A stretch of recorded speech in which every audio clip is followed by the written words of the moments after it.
You are not going to believe this story. It's got everything. A famous restaurant, a former president, a logo change, and an all-out war on social media that was over in less than a day. This is the absolutely wild story of Trump versus Cracker Barrel. But first, real quick, if you love insane stories like this, go ahead and smash that subscribe button so you don't miss out. Okay, let's do this. So this is what started the whole thing. On the left, you've got the classic Cracker Barrel logo we all know. And on the right, the new, kind of sleek, modern version. Who knew this simple design change would basically cause a national incident? Yeah, a lot of people were not happy about it, and that unhappiness went, well, all the way to the top. Which brings us to our first chapter, a presidential demand. So, right after the new logo appears, former President Donald Trump hops on Truth Social with a very, very clear message. He posts, "Congratulations, Cracker Barrel, on changing your logo back to what it was, make lots of money, and most importantly, make your customers happy again."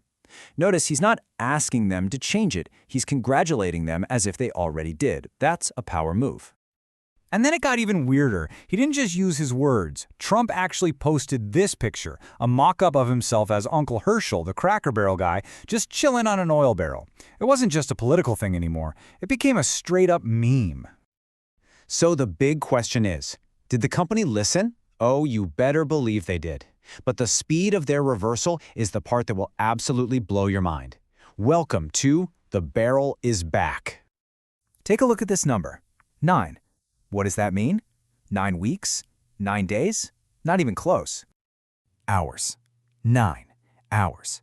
That's the entire time, from start to finish, between Trump's post and the company completely caving and switching back to the old logo. A whole corporate rebrand dead in less time than it takes to get a good night's sleep. And you can bet his supporters saw this as a massive victory. Bo Loudon, a friend of Barron Trump, posted this. In less than 9 hours, Trump killed Cracker Barrel's woke rebranding and saved their company. And just like that, the narrative was set. This was a culture war win. And when you score a win that big and that fast, well, you gotta take a victory tour, right? Commentators like Charlie Kirk immediately framed this as something much bigger than just a logo. He said, the middle part of the country, they do not want to see their traditions and their customs taken from them. So you see, it stopped being about a font and started being about defending a way of life.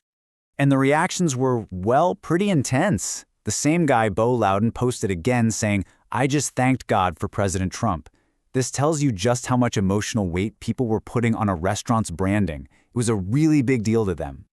And the praise was coming from inside the House. The White House, that is.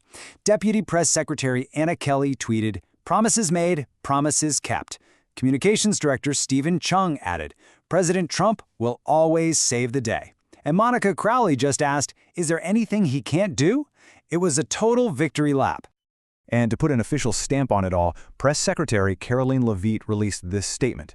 Cracker Barrel is a great American company, and they made a great decision to trust in Trump.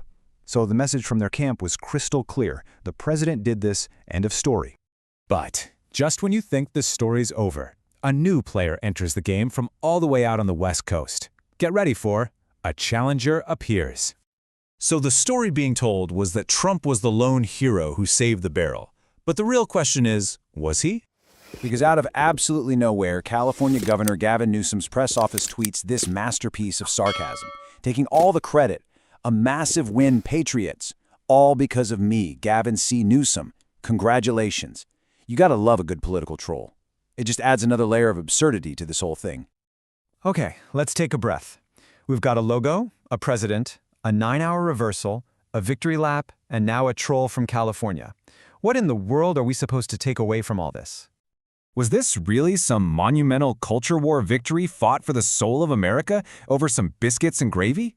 Or was it just a crazy branding battle where a company got totally spooked by a very loud voice and the threat of some terrible PR? What do you think? And that brings us to our last question for you. This whole thing was over a logo, so we want to know from you, what's the absolute silliest thing you think is worth fighting for? Drop your answer in the comments below. We seriously want to hear what you've got. And that's it for this one. If you enjoyed this wild ride into the great logo war, please don't forget to like and subscribe for more. Thanks for hanging out with us.